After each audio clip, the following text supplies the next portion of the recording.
Japón, un grupo de islas con cerca de 120 millones de personas y una historia registrada de solo 1600 años. Es actualmente la segunda mayor potencia económica del mundo. A ojos de la historia, el éxito de Japón llegó de la noche a la mañana y, sin embargo, no fue de la nada. Cultivando un antiguo legado, el Japón moderno continúa aferrándose a su pasado. Influenciados por el Shinto y el budismo, las dos mayores religiones, los japoneses han desarrollado muchos métodos y técnicas únicos que han pasado de una generación a la siguiente. Por siglos, los artesanos japoneses buscaron volverse uno con sus materiales elegidos, perfeccionando gradualmente sus métodos.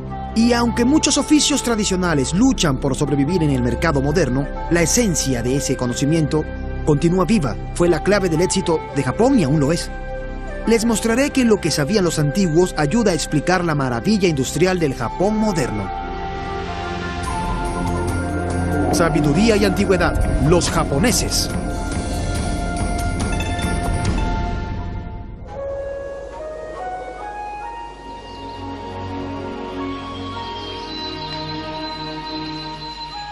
Para entender el repentino avance de Japón en la ciencia y la tecnología, es necesario comprender la relación cercana de ese país con la naturaleza y sus fuertes lazos con las tradiciones antiguas. Los antiguos creían que un espíritu Okami vivía en todo, especialmente en los árboles.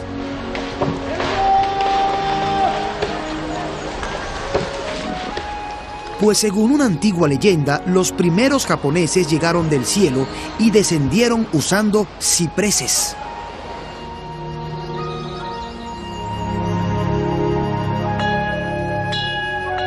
Tanto el budismo como el shintoísmo, las dos principales religiones de Japón, influyen en todos los aspectos de la vida.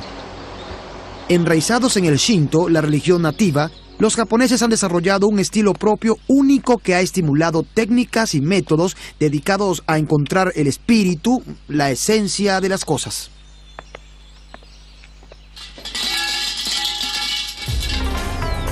La búsqueda de la esencia, que dio forma a la moderna tecnología, floreció en la antigua capital de Kioto.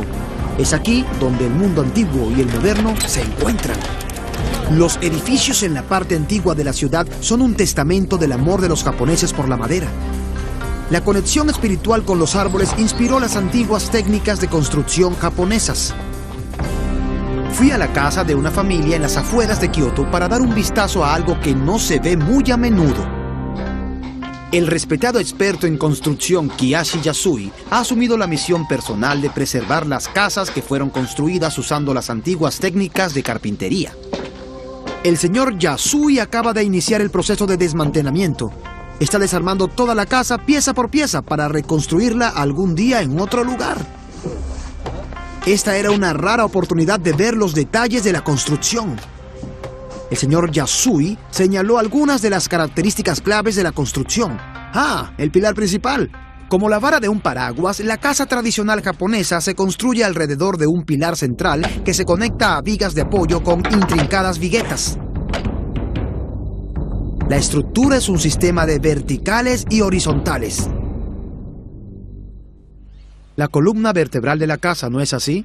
Y esto va sobre esto. Esta es una pieza a lo largo. Esto es una pieza. Piezas muy grandes. Entiendo. Grande en realidad. La viga es un solo árbol de unos 18 metros de largo. Influenciados por el Shinto, los carpinteros tradicionales japoneses gustaban de incorporar la forma natural de la madera en el diseño. Incluso incluían ramas y curvaturas naturales para evocar el espíritu, el kami, que creían que moraba dentro de cada viga.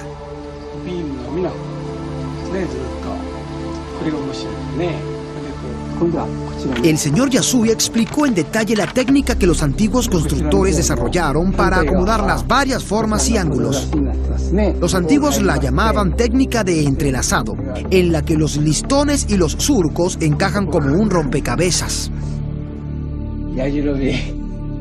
Se mueve. Entiendo. Se mueve. Entiendo. Así que si ocurre un terremoto puede doblarse. Sí. La flexibilidad y durabilidad de la estructura dependía de estas ingeniosas uniones.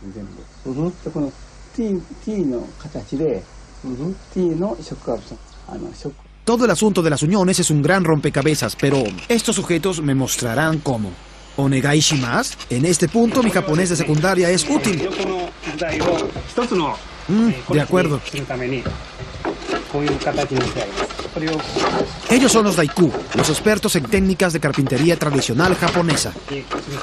Históricamente, su profesión es de algún modo mística, pues por siglos su conocimiento solo fue transmitido de maestro a aprendiz.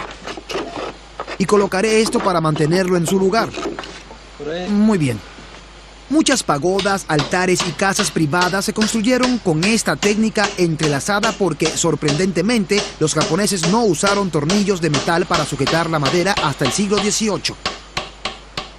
Los pilares usualmente se construyen de ciprés por su belleza y durabilidad, que es un factor importante en un país con unos 1800 temblores de tierra cada año.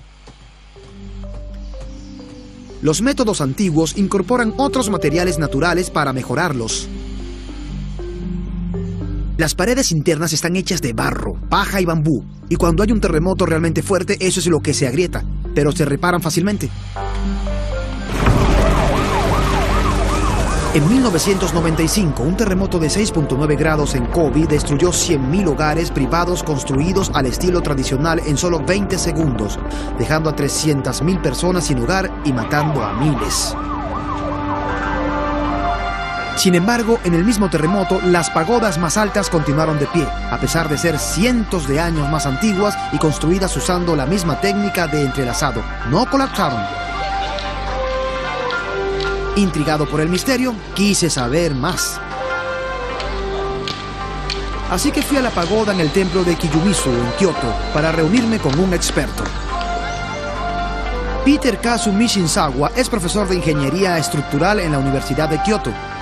¿Cómo funciona? Me explicó que, aunque la flexibilidad de la técnica de entrelazado aumentaba la resistencia a los terremotos, el componente más crucial estaba adentro. Según el profesor Mishinzawa, la resistencia a los terremotos es cuestión de movimiento y de armonía. Sorprendentemente, el secreto resultó ser un pilar central. A diferencia del que estaba en la casa que el señor Yusui estaba preservando, este no brindaba apoyo central, sino que se erguía como un enorme poste telefónico en el centro de la pagoda. Increíblemente, este pilar vertical estaba sujeto solo al primer piso, pero no a ninguna de las paredes. Ese es el fondo del pilar. Sí. Así que de hecho no está en el fondo de la pagoda, comienza en el primer piso. Sí, sobre el primer piso, sí. Bien. Y esta fue el área que conectamos. Y simplemente está flotando allí. Mire, se mueve. Sí.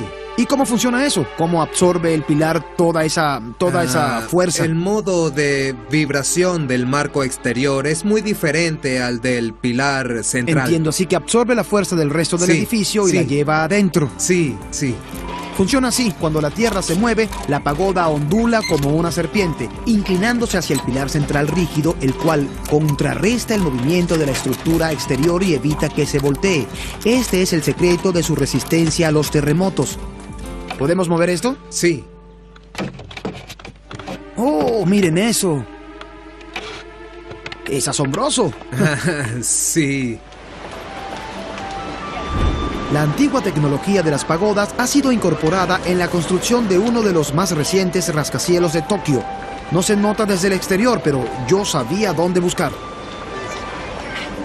Me reuní con el doctor Tatsuo Anada, jefe de tecnología e investigación para la compañía constructora.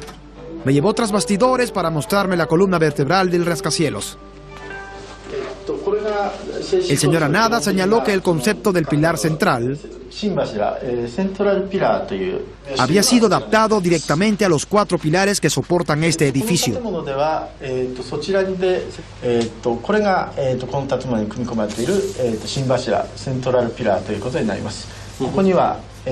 Así que esto absorbe la fuerza y luego esta sube por el pilar, ¿no? Sí, sí. 4 enormes pilares de acero forman el núcleo flexible de este rascacielos de 37 pisos.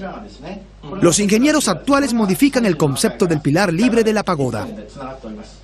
Usando placas de acero flexibles, conectan los pilares a la superestructura del edificio.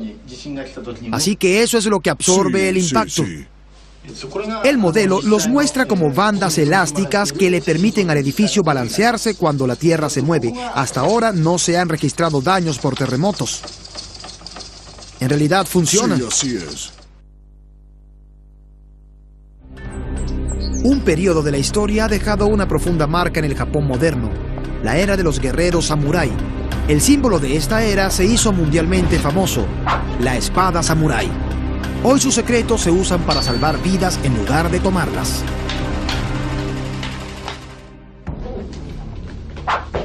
Hay muchas formas de mantenerse en contacto con la historia. El antiguo arte del iaido provino del grupo de pruebas de la espada. Mediante este arte se prueba el balance y la flexibilidad de cada espada para comprobar su funcionamiento. Viendo a los demás pensaríamos que es muy fácil. De hecho, esta espada es pesada. Esta tiene unos 74 centímetros de largo y pesa casi 1 kilogramo. Dominar con gracia los diferentes movimientos requiere de años de práctica.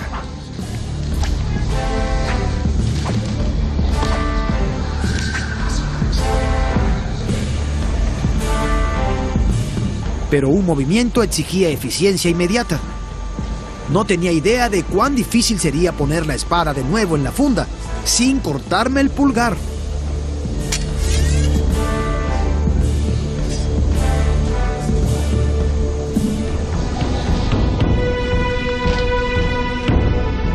Los samurái eran conocidos por sus espadas porque nadie más que un samurái podía llevar una. Los samurái también eran conocidos como bushi, y su estilo de vida era el bushido. Era un estilo de vida cuyos más altos ideales eran la honestidad, la incorruptibilidad y la frugalidad, desdeñando las posesiones materiales. Además de esta espada, las más preciadas posesiones del samurái eran su orgullo y su honor. La reverencia de los japoneses por los samurái y sus legendarias espadas se remonta a unos 1000 años. Un fabricante de espadas le pasaba sus secretos a la siguiente generación. Inicialmente, el conocimiento de la metalurgia fue introducido en Japón desde Corea y China y posiblemente incluso la India. Yoshikazu Yoshihara continúa con la tradición familiar. Ahora, en su 20º año de entrenamiento, está en camino de convertirse en un maestro. El acero que usa fue fundido usando un proceso antiguo que produce tamahagane o acero enjollado. Es particularmente alto en carbono, que es uno de los secretos para forjar una hoja afilada. La espada comienza como un lingote de hojuelas de tamahagane cuidadosamente seleccionadas que han sido fundidas juntas. Al seleccionar la mezcla perfecta de aceros, el señor Yoshihara es capaz de aprovechar las variaciones naturales del acero. Eso podría sonar sorprendente, pero son las variaciones las que le dan a la espada su belleza, su personalidad y su efectividad. El lingote es doblado, martillado y enfriado repetidamente, creando miles de capas soldadas las unas a las otras. Juzgando por el color del metal caliente, el fabricante de espadas sabe cuándo la temperatura es la correcta. Como maestro artesano de 10ª generación, Yoshihara padre es uno de los tesoros nacionales vivos de Japón. El gobierno japonés lo reconoce como un ejemplo al continuar con la antigua tradición de la forja de espadas. ¿Cuál es el secreto para hacer una espada perfecta? El maestro Yoshihara cree que primero debes seguir tu propia naturaleza. Si eres natural y firme en tus creencias, pero flexible en el modo de enfrentar la vida, entonces tu espíritu habitará la hoja y la hará perfecta.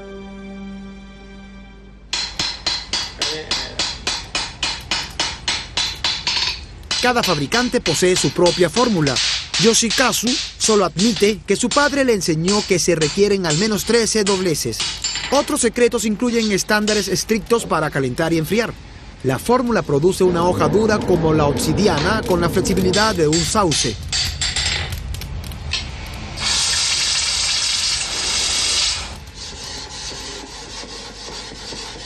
Finalmente, es pulida hasta la perfección. Hoy la mortal historia de la espada se olvida fácilmente a la luz de su notable belleza.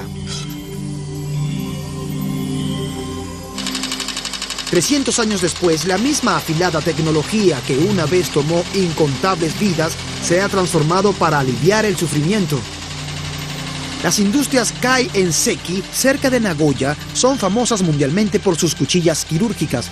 El gerente, el señor Katsuhaki Yamata, me dijo que invierte mucho tiempo y esfuerzo imitando el proceso de forja de acero samurái. El señor Yamata me pidió que lo intentara. Me sorprendió cuán suave puede ser el acero.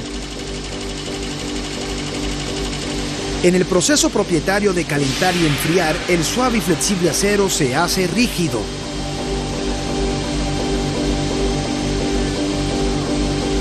Todo se trata del carbono. Bajo el microscopio electrónico, las partículas de carbono están claramente presentes en la superficie del acero no procesado.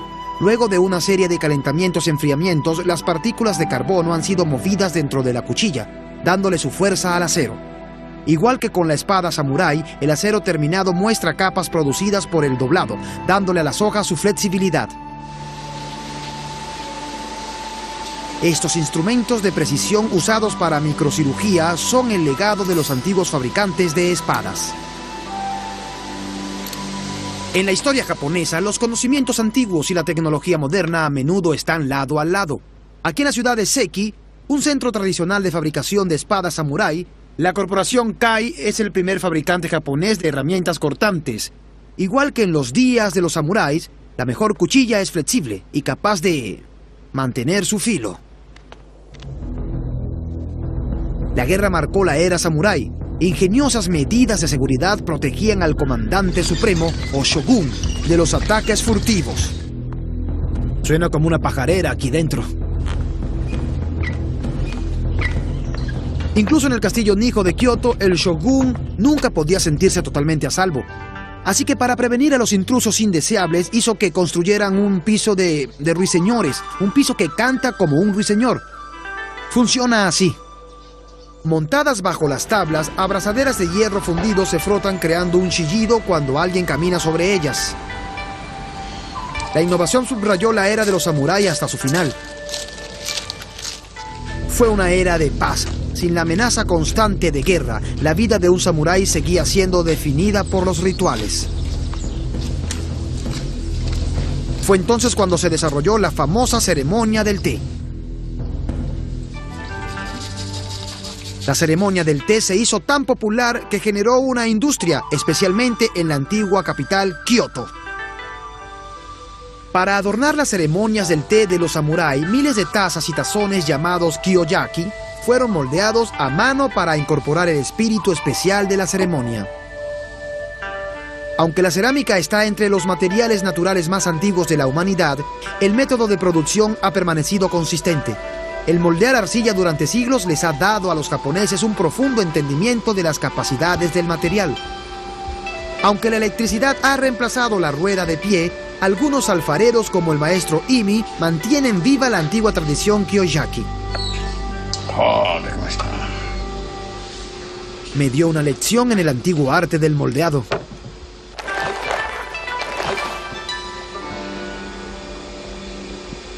No. Bien, muy bien. Solo está siendo amable. Es un país muy cortés. El truco es hacerlo parejo. Cuando el mercado se amplió y se hizo más sofisticado, surgió la demanda por formas nuevas e inusuales. Y una de las cualidades más valoradas era una pequeña irregularidad, porque era esa irregularidad la que hacía única a la pieza. Bien, lo que hice yo ciertamente es irregular, pero debo buscar una segunda opinión. No está mal, ¿no? No está mal. ¿Sí?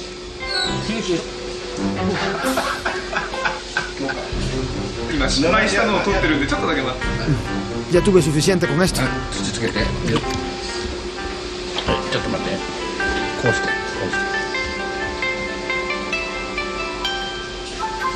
Si no tienes cuidado en esta etapa, todo tu duro trabajo puede arruinarse.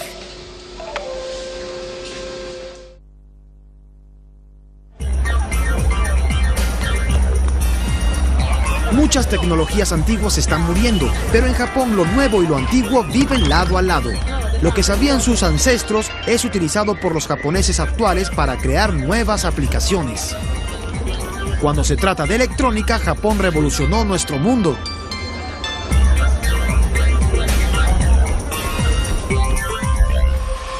El buscar la esencia les dio a los japoneses una ventaja conceptual y eventualmente económica.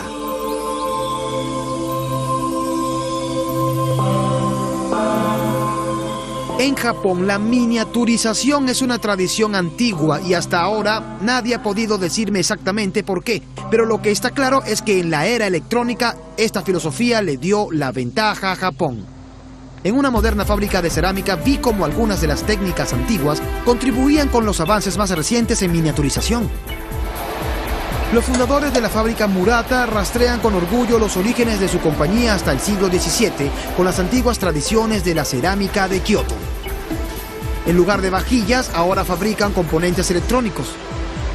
El señor Tetsui Eketa, el jefe de desarrollo de Murata, me mostró uno de sus productos básicos de cerámica. Tetsui, ¿puede decirme qué estamos observando ahora? Sí, es una tarjeta de circuitos de cerámica. ¿Tarjetas de circuitos? Sí. Después de siglos de trabajar con arcilla, los científicos de Murata cambiaron el curso de la historia tecnológica. Desarrollaron cerámicas innovadoras. Igual que el material clásico, pueden moldearse en cualquier forma. Pero hay más, poseen propiedades eléctricas. Los antiguos hornos de madera han sido reemplazados por hornos electrónicos que operan a temperaturas precisas. Desde la mezcla de los componentes hasta el enfriado de las tarjetas terminadas, el control preciso es la clave del éxito. ¿Está muy caliente cuando sale? Sí, no está caliente porque la zona de enfriado está aquí. Se enfrió, de acuerdo. Sí. Veamos el producto. Estas tarjetas de circuitos son cerámicas bien ajustadas con propiedades añadidas. Bien, eso es todo. ¿Esto está terminado? Sí, totalmente listo. Sí. Aquí está la diferencia. La cerámica clásica no es útil eléctricamente. Pero cuando Murata combina los óxidos metálicos cerámicos apropiados, crea una variedad de cerámicas técnicas con propiedades eléctricas explotables. Las microestructuras internas de estas cerámicas dieléctricas reaccionan de modos diferentes cuando se les aplica voltaje. Mientras que algunos componentes cerámicos bloquean el flujo de electrones, otros responden mecánicamente haciendo que un componente vibre o pulse y que haga cosas como hacer sonar tu celular.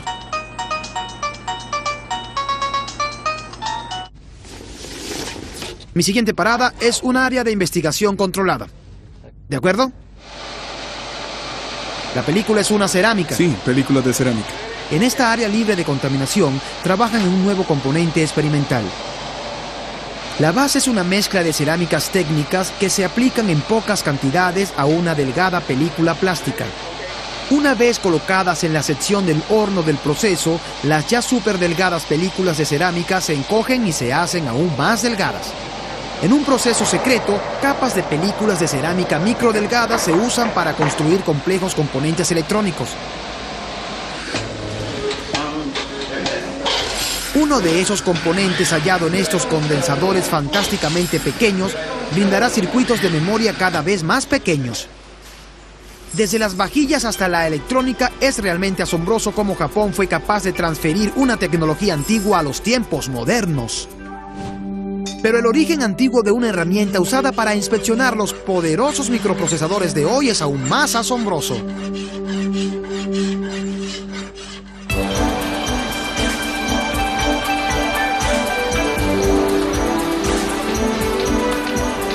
El bullicioso distrito de Akihabara, en Tokio, es un gigantesco bazar electrónico donde puedes hallar lo último en aparatos electrónicos compactos. Aquí es claro cómo la estrategia de lo pequeño le dio ventaja a Japón. Puedes hallar todo miniaturizado. En Akihabara, la gama de aparatos es asombrosa. Incluso las características de un teléfono celular pueden marearte. Lo que les hace posible es un componente esencial de la miniaturización, el microprocesador. Los microprocesadores son básicamente pequeñas obleas de silicona con circuitos grabados en ellas. La superficie debe ser perfectamente plana para asegurar conexiones confiables. En la corporación Yamashita Denso, el señor Masaki Yamashita, el presidente, le presentó una sorprendente aplicación moderna de una técnica antigua. Esta máquina llamada espejo mágico revisa las obleas de silicona pulida en busca de imperfecciones. Funciona así. Los rayos de luz que inciden en una superficie plana rebotan con el mismo ángulo. Cualquier desviación de la superficie hace que reboten en ángulos diferentes. Esas imperfecciones son tan pequeñas que no puedes verlas a simple vista. Luce bien. Usando este principio reflectivo, la máquina puede detectar imperfecciones superficiales hasta de 2 a 3 nanómetros. Eso es de 2 a 3 mil millonésimas de un metro. Aparecen como áreas oscuras donde la superficie no es plana. Para que la oblea se use en un procesador, la imagen debe ser completamente blanca, es decir, libre de cualquier desviación, como esta. El espejo mágico o la tecnología Magio se ha convertido en un estándar mundial. ¿Pero por qué se llama espejo mágico? De nuevo la respuesta yace en el pasado. Una antigua tecnología importada de China, el espejo mágico, tuvo un renacer a mediados del siglo XVI en Japón. En esa época, la cristiandad era considerada una influencia extranjera y un obstáculo para establecer el control absoluto sobre el pueblo. Ser cristiano era ilegal. Mostrar tu fe en público podía costarte la cabeza. Sin embargo, durante este periodo oscuro, el espejo mágico salvó vidas. La magia comenzaba con una placa de cobre que era forjada y pulida por un maestro. La verdadera magia del espejo es su precisión. La imagen está grabada en la superficie reflectora tan sutilmente que si te miras en el espejo, lo único que verás será a ti. Pero si el espejo refleja luz blanca, cuenta una historia diferente. Gracias al espejo mágico, los cristianos podían identificarse secretamente con aquellos que compartían su fe. El principio de reflexión de la luz del analizador de oblea se remonta siglos hasta esta antigua tecnología.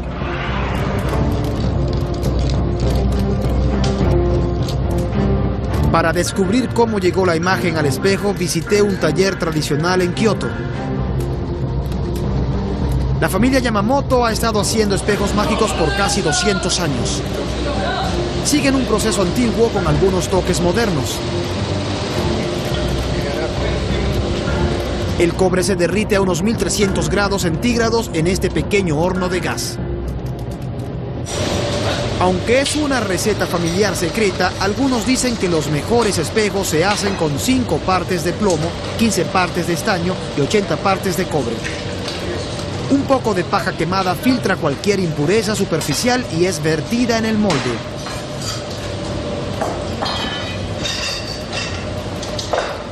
Lucía bastante simple, así que pensé en intentarlo. De acuerdo, esto me pone un poco nervioso. ¡Oh, y es increíblemente caliente! Oh, más caliente que 1000 barbacoas. Y ahora el truco es verterlo sin derramarlo y quemarme los pies. Siento que estoy quemándome el rostro y allí vamos. Veamos si ese resulta mágico. Por alguna razón no lo creo.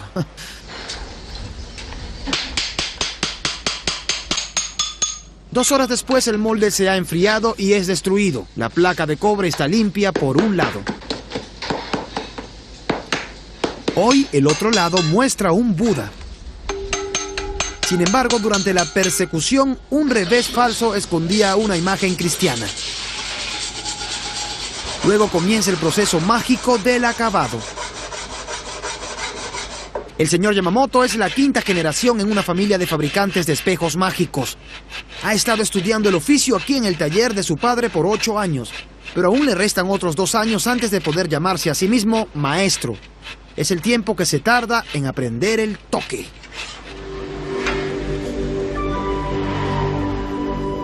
Raspar y pulir crea variaciones superficiales microscópicas en el frente que producen una imagen reflejada similar a la que está detrás. Toma semanas en la progresión de raspaduras cada vez más finas para crear la imagen en la superficie del espejo. El señor Yamamoto usa un trozo de carbón como este para la etapa final del proceso de pulido. De hecho, no puede ver cuándo lo ha hecho bien. Tiene que sentirlo. Todo el proceso toma unos 3 meses de principio a fin, incluso para el artesano más hábil. Solo un toque experimentado revelará eventualmente la imagen mágica. Una vez pulido, el espejo se recubre con una delgada capa de níquel y en ese momento luce exactamente como un espejo normal. Para la etapa final del proceso, se lleva afuera para revisar que la imagen detrás se refleje en el frente. Si la luz es apropiada, lo hace.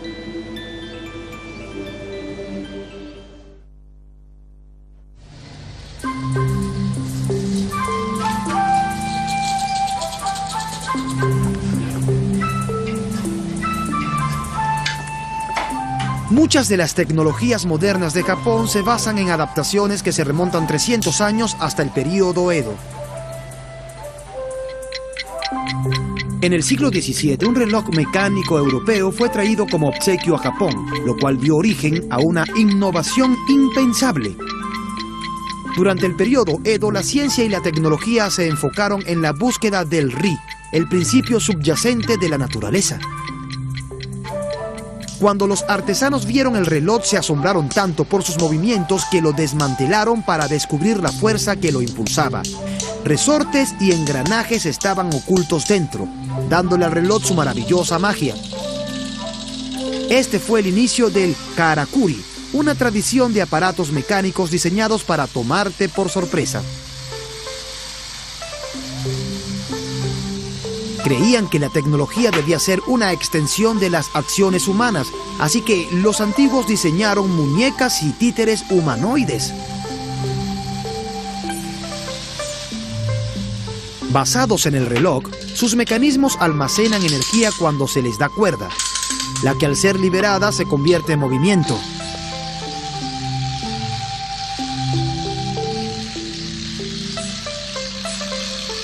En la tradición karakuri, la tecnología está oculta, así que no sabes por qué un aparato hace lo que hace.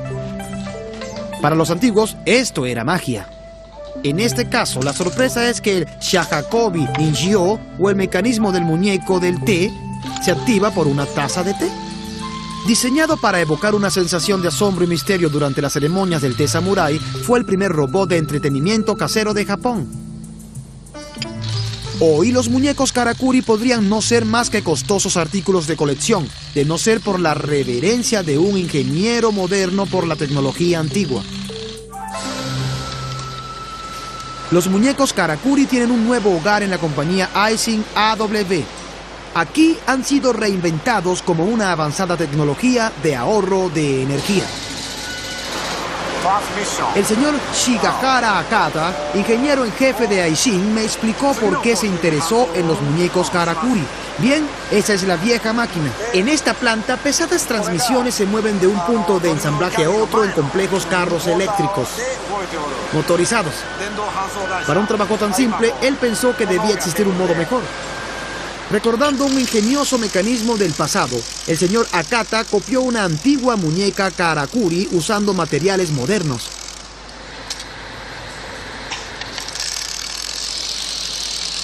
Dos propiedades del mecanismo karakuri llamaron su atención.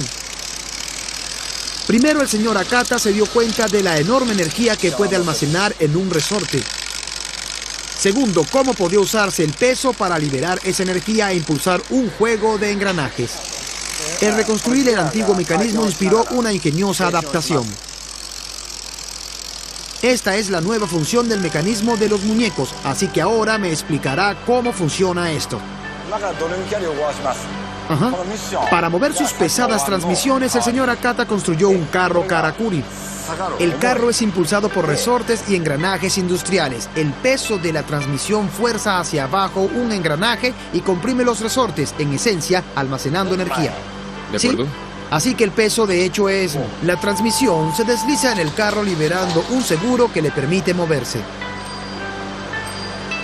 Cuando el carro llega al punto de transferencia, por impacto, el impulso lleva el peso hacia la transportadora. Los resortes son liberados haciendo girar los engranajes que mueven el carro a su posición inicial. Regresa hacia el otro lado. No se necesita energía externa como la electricidad. Es asombroso. Añadiendo un bienvenido efecto secundario al mecanismo de los muñecos karakuri al reducir los costos por energía significativamente. Así que después de 300 años, el espíritu de los muñecos karakuri vive en esta moderna fábrica. Si creen que eso es genial, esperen a ver esto.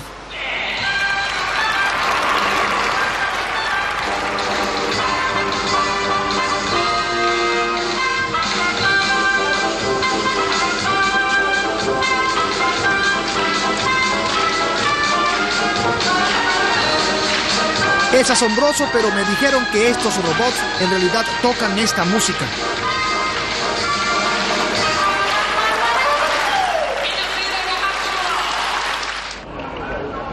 La creencia japonesa en el Ri, la fuerza oculta dentro de una máquina, ha impulsado una industria gigantesca que produce robots humanoides.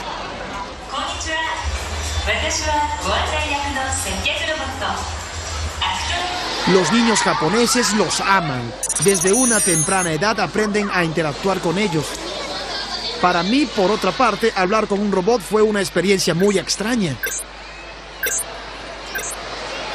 Según su currículo, este sujeto habla 4 idiomas. Hola, robot. ¿Hablas español? Tal vez sea algo tímido. Robot, ¿puedes decirme dónde está el teatro, por favor? Habla el robot. Teatro, ¿correcto? Correcto. Salga por la entrada trasera y cruce a la izquierda. Cruce a la derecha en la intersección en T y lo verá frente a usted. Muchas gracias. Aunque los robots en la exposición eran fascinantes, un vistazo a nuestras relaciones futuras con las máquinas requería de una visita a un humanoide ya legendario. El doctor Hiroshi Kobayashi construyó a Saya, la recepcionista. Ah, son las palabras que ella conoce. Sí, ¿Podemos intentarlo? Sí, Le tomó 12 intentarlo. años crear sus emociones. ¿Konnichiwa? Hola. ¿Puedo hablarle de la universidad o de mí misma? Saya. ¿Qué prefiere? ¿Cómo estás? Estoy bien. Oye, ¿Qué sucede? estúpida.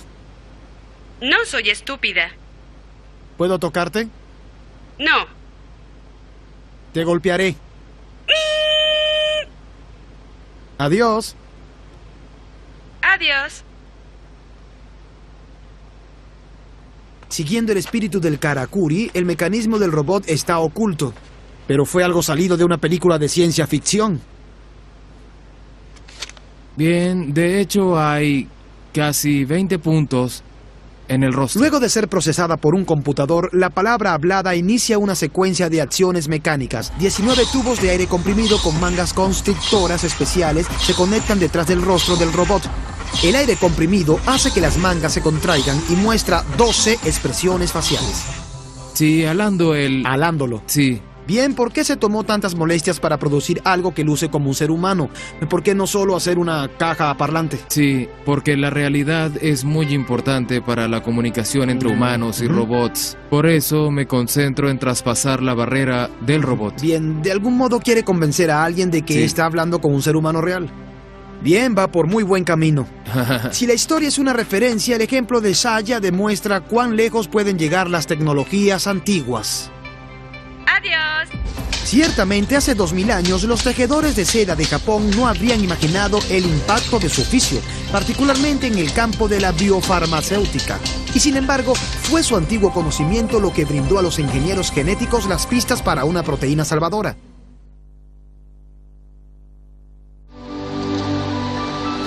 Las regiones campesinas del norte de Japón están bordeadas de árboles como estos. Alguna vez fueron la fuente de la riqueza de la nación. El milagro de la seda comienza con la morera. Lo que entra en el gusano de seda como una hoja sale como seda, un proceso que los japoneses han estado explotando y estudiando por siglos. Pero ahora, en los días del algodón y del poliéster, el propio proceso está siendo transformado. Es asombroso pensar que la seda ha sido parte de la cultura de Japón por más de 2000 años. La sericicultura fue traída a Japón cerca del año 300 a.C. Desde entonces, familias por todo Japón producen la preciosa tela a mano. Un kimono creado de seda hecha a mano es aún una reliquia familiar que puede costar hasta $40,000. El costo está en la artesanía. En el antiguo centro productor de seda de Yuki aún quedan algunos talleres tradicionales. Aquí, las telas de seda con intrincados patrones son tejidas en telares inspirados por la antigua tecnología china. Pero generaciones de maestros como Akira Suto han perfeccionado este proceso único de atar nudos. Está preparando el hilo para las varias fases de teñido que eventualmente crearán estos sutiles patrones. Pero primero debes tener el hilo. Es el secreto de la seda japonesa. La fibra de seda es una secreción de 2 glándulas en la cabeza del gusano de seda que crean el capullo. Para crear el capullo solo le toma el gusano de seda 2 o 3 días crear el hilo de casi 2 kilómetros de largo. La seda se seca cuando entra en contacto con el aire. La señora Murata me mostró cómo en la antigua tradición el hilo se dobla con soltura y no se enrolla fuertemente. Konnichiwa. Arigato, arigato. Se requiere de mucha destreza para desenrollar capullos de seda. Una vez que han sido hervidos los capullos, la seda se ala y se enrolla en un hilo.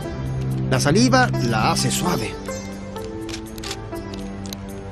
De hecho, es más dura de lo que parece. Pero el verdadero truco, hacer que la seda tenga siempre el mismo grosor, toma mucho tiempo en dominarse. Después de un año de duro trabajo, estas obras de arte son las recompensas para el muy hábil artesano. Y mientras más hilos sintéticos son usados, la seda tradicional se hace cada vez más preciosa. El milagro es que los gusanos de seda podrían guardar una nueva promesa que la ciencia apenas comienza a explorar. El Instituto Nacional de Ciencias Agrobiológicas no está lejos del antiguo pueblo de la seda de Yuki, pero está a años luz en términos de producción de gusanos de seda. Me reuní con el doctor Toshiki Tamura, el jefe de genética del laboratorio. Y aquí están los pequeños gusanos maravilla. Hay más de 1000 tipos diferentes en todo el mundo y Japón está familiarizado con más de 600 de ellos. Dada la historia de Japón, no es sorpresa que sus científicos lideren la decodificación del genoma del gusano de seda. Es un poco extraño, ¿no? Resulta que la seda es una proteína. Los científicos aquí en la fábrica de insectos del NIAS están experimentando con gusanos de seda genéticamente modificados que no producen seda, sino proteínas que pueden usarse con propósitos médicos. Pruebas reveladoras muestran que están logrando progresos. El primer reto es rediseñar el ADN del gusano de seda para que acepte un gen nuevo. Para probar los conceptos, el equipo del Dr. Tamura inyecta el gen de luminiscencia de la medusa. Si pueden colocarlo en el ADN, los gusanos de estos huevos tendrán un brillo verde bajo la luz ultravioleta. Estos gusanos de seda genéticamente diseñados podrían producir proteínas útiles como el interferón, que se usa para luchar contra el cáncer. De tener éxito, la nueva biotecnología podría ser de Japón un jugador importante en el inmensamente rentable mercado farmacéutico. ¿Qué está mirando? El gusano. Sí, está observando. Bien, de hecho puede verlo aquí. El doctor Tamura explicó que el brillo verde es una prueba de que el gen de la fluorescencia de la medusa fue introducido exitosamente en el ADN del gusano de seda. La siguiente fase es crucial para el éxito del equipo. La clave es lograr que un gen nuevo afecte la proteína del gusano de seda. ¿Qué es esto? Es un capullo. El capullo brillante significa que la inserción biotecnológica tuvo éxito. De acuerdo, así que esto prueba que el proceso funciona. Sí, como puede ver aquí. El equipo está en camino de transformar un gusano de seda en un luchador contra el cáncer, añadiendo otra innovación a nuestro mundo moderno basada en lo que sabían los antiguos. Caminando por Tokio, esa noche me sorprendió cuánto está la tecnología moderna de Japón arraigada en las tradiciones antiguas. Bien sean muñecos que sirven té transformados en robots, o antiguas técnicas de carpintería usadas en rascacielos resistentes a los terremotos, el ingenio de Japón parece recargarse observando el pasado, tomando las antiguas tradiciones y proyectándolas hacia el futuro. Hoy, muchos de los oficios tradicionales de Japón están muriendo, pero lo que permanece es su esencia, el efecto que tienen sobre nosotros, al convertir el conocimiento antiguo en tecnología moderna. Japón ha obtenido una ventaja única. Gracias a lo que sabían los antiguos, Japón está abriendo nuevas puertas hacia una nueva era de ciencia y tecnología.